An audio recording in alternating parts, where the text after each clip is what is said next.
তো হচ্ছে আমি এখন অবস্থান করছি বান্দরবান শহরে অবস্থান করছি। তো যারা বান্দরবান আছেন এবং যারা বান্দরবানের আশেপাশে যারা আছেন তারা কিন্তু জানেন যে হচ্ছে এই নদীটার নাম কি। এই নদীটার নাম হচ্ছে কিন্তু ভয়ঙ্কর সাঙ্গর নদী।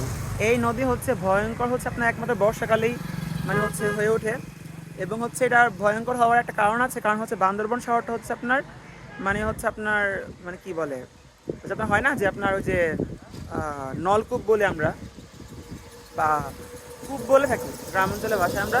তো বান্দরবান শহরটা হচ্ছে আপনার নলকূপের মতো, মানে একবারে নিচে সরু আর চারপাশে হচ্ছে পাহাড়। তো পাহাড় মানে বর্ষাকালে যখন কিনা বৃষ্টি যখন হয় তখন এই পাহাড়ের ঢালু থেকে আপনার পানিগুলো হচ্ছে আপনার নিচে গড়িয়ে আসে। আর গড়িয়ে আসার ফলে কি হয়, এই নলকূপের মতো এই বান্দরবান শহরে এসে পানিগুলো জমা হয়। আর তখনই বান্দরবানে কি হয়, বন্যার সৃষ্টি হয় বা বান্দরবান শহর অনেক সময় ডুবেও যায়। আর সেক্ষেত্রেই হচ্ছে কি এই নদী আপনার হচ্ছে ভয়ঙ্কর হয়ে ওঠে।